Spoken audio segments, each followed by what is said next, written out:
Good morning and a very warm welcome. This is the Breakfast Rundown on TV1. I'm Therunee Karunaratne. We're coming to you live and direct from our Newsfirst studios here in Colombo. Well, this morning we have a few very important news items, both local and international. As we know, President Andrew Kumara is currently on a 4-day state visit to China. His visit concludes tomorrow. We have details on the meeting that was held between Chinese President Xi Jinping and President Dissanayake yesterday. And also a headline-making international news item is, of course, the ceasefire deal that was reached between Israel and Hamas that was reported yesterday. We have details on this as well. And of course, in addition to these two stories, we have several other key local stories coming up right here on the Breakfast Rundown. Stay tuned with us. We have all the news in detail. Well, let's move on to the top story for this morning concerning the President's official visit to China.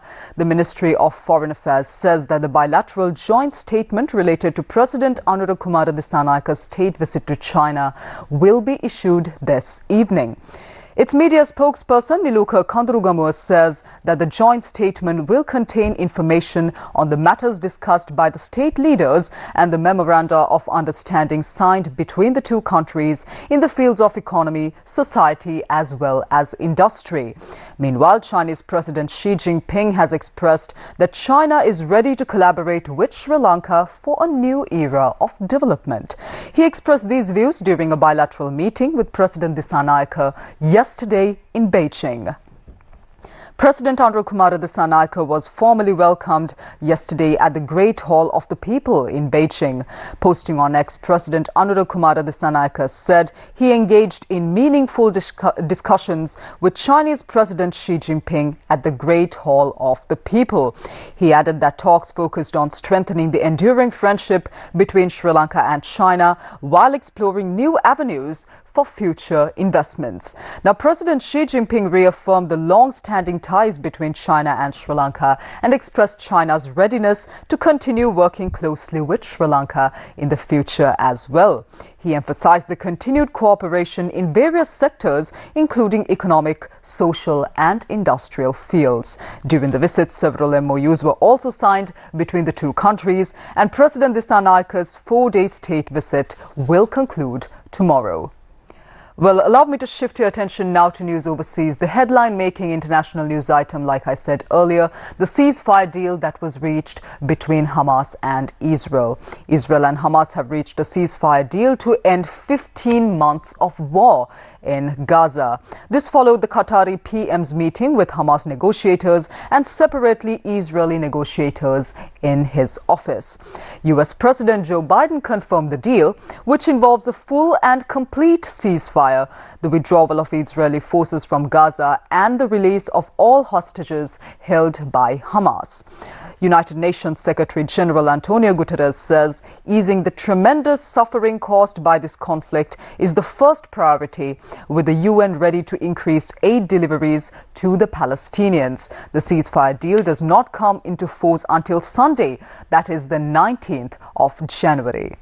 Meanwhile, Israeli Prime Minister Benjamin Netanyahu has thanked US President-elect Donald Trump for quote-unquote for his help in promoting the release of hostages, and this is according to a statement from Netanyahu's office. Netanyahu also congratulated the US President-elect for his words that the United States will work with Israel to ensure that Gaza will never be a haven for terrorism, according to this statement.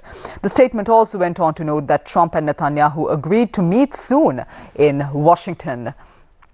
Well, the last line of the statement also said, quote, Prime Minister Netanyahu then spoke with US President Joe Biden and also thanked him for his help in promoting this hostage deal. The ceasefire is proposed to take effect on Sunday, Biden's last day as president, and just before Trump assumes office as the next US president. Biden's White House has said that Trump played a role in the deal without question. Well, Israeli Prime Minister's office says an official announcement on behalf of Benjamin Netanyahu will be made after the final details of the agreement are confirmed, which it says are currently being worked on. And once they're completed, this official statement will be released. Earlier, during separate phone calls, Netanyahu thanked incoming US President Donald Trump and outgoing President Joe Biden for helping them secure a deal in this manner. Now, meanwhile, concerning the situation currently in Gaza, military action has not yet ended despite the ceasefire deal. The Hamas-run civil defense agency reported that Israeli airstrikes killed more than 20 people following the Qatari announcement deal of a ceasefire. This included 12 people who were living in a residential block in the Sheikh Radwan neighborhood in the Gaza city. Shifting attention back to local news, a proposal to reduce the cess tax on cement has been approved by the government's Committee on Public Finance. According to officials from the Ministry of Finance, accordingly, the price of a cement bag is expected to decrease by approximately 100 rupees.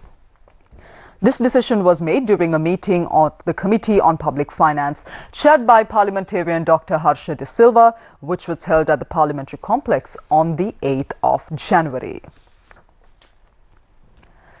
Meanwhile, Sri Lanka police have decided not to remove additional devices installed on three-wheelers in compliance with the law. This decision was made following a discussion held yesterday between members of the All Ceylon Three-Wheeler Parts Manufacturers and Dealers Association and the Inspector General of Police.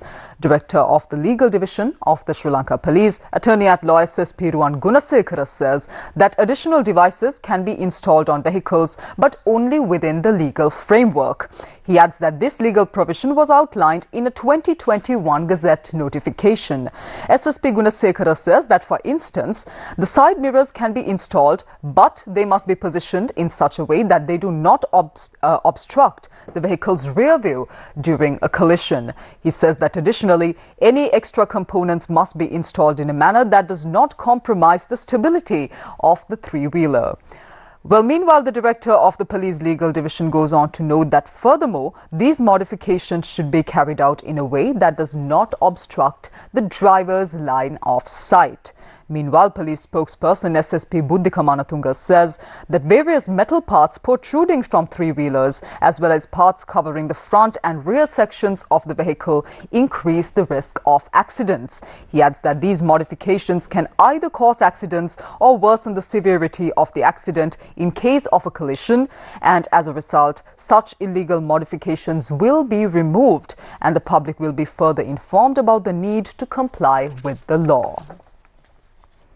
And in more local news, Minister of Fisheries Ramalingam Chandrasekhar says that a final solution on the Indo-Lanka fishing controversy, which of course concerns Indian fisherfolk poaching in the seas of Sri Lanka, could be reached in the near future. He also mentioned that he focused on this matter during a recent Tamil National Conference held in India. Minister of Fisheries, Aquatic and Ocean Resources Ramalingam Chandrasekhar stated that they met with some officials from the fisheries sector in India. He noted that certain officials from Delhi also attended the meeting. The minister mentioned that they held discussions with these officials and exchanged views regarding this controversial matter. He further pointed out that they had the opportunity to speak with other members of the Tamil Nadu state government, including some ministers. The minister emphasized that despite the ban imposed by the Tamil Nadu government, these officials, in fact, did step forward for talks with him. He explained that the objective was to engage in discussions with both the Tamil Nadu government and the central government of India. Minister Chandrasekhar noted that they also sought support for ensuring the security of their actions, particularly in preventing interference from India's naval forces. He added that they all agreed to come together in the future to discuss ways to prevent such activities and resolve the existing issues. Now, the Ministry of Trade, Commerce and Food Security says that the government has taken measures to provide farmers with a maximum price when purchasing paddy from them during the Maha season. Deputy Minister R.M. Jayawardena said that the price of a kilogram of paddy will be between 155 to 170 rupees. The Deputy Minister expressed hope that rice will be sold to consumers at a minimum price under the set price scheme. Now, following a program that was held yesterday regarding paddy procurement, the Minister of Trade, Commerce, Food Security and Cooperative Development, Basanta Samarasinghe, spoke to the media. And when inquired about the paddy procurement process, Minister Samarasinghe explained that the procurement is being carried out jointly by Lanka Satusa as well as the Paddy Marketing Board of Sri Lanka. He mentioned that there is a significant amount of paddy in storage and efforts are underway to ensure that it is stored under proper conditions. He went on to note that the Tri-Forces, civil security officials and other state institutions are involved in a unified operation to clean and prepare the facilities for storage of paddy. According to the minister, this process is expected to be completed in the coming days. The minister also highlighted that the procurement process would begin as the harvest season ends this month, with plans to launch it as a state-managed initiative.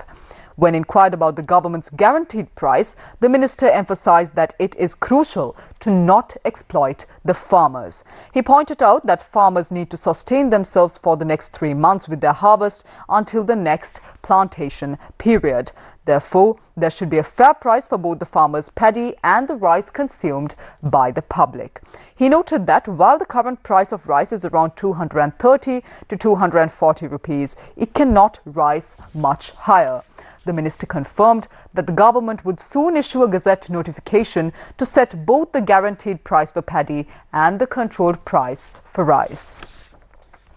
And our final story for this morning is our weather update. The Met Department says that showers or thunder showers will occur at times in the north central, eastern, Uber and central provinces as well as in the Hambantota district. Fairly heavy showers, about 50 millimeters, are likely at some places in the eastern province as well as in the Mathale, Nuwara Eliya and Polonnaruwa districts. Showers or thunder showers will occur at a few places in the western and Sabaragamuwa provinces and in the Galle and Mathura districts during the afternoon or night. Fairly strong winds of 30 to 40 kilometers per hour can be expected at times over the eastern slope of the Central Hills and the northern, north central, eastern, northwestern and Uber provinces and in the Hambantota district. And also misty conditions can be expected at some places in the western, Sabaragamuwa, central province and in the Galle and Mathura districts during the morning hours as well. And as always, the general public is requested to take adequate precautions to minimize damages caused by temporary localized strong winds and lightning during thunder showers. And also the Met Department has issued an advisory for strong winds and rough seas. This advisory states that the sea areas of the coast extending from Colombo to Kankasanture via Puttalam and Mannar and from Mathura to Pothubil via Hambantota will be rough at times with strong gusty winds up to 50 to 60 kilometers per hour. The Met Department also advises the naval and fishing communities to be attentive in this regard. Well, that brings to a close this morning's edition of the Breakfast Rundown on TV1. I'm Therunee Karunaratne. I'll see you once again right here on TV1 tomorrow at 7 a.m. again. Until then, take care. Have a wonderful day ahead.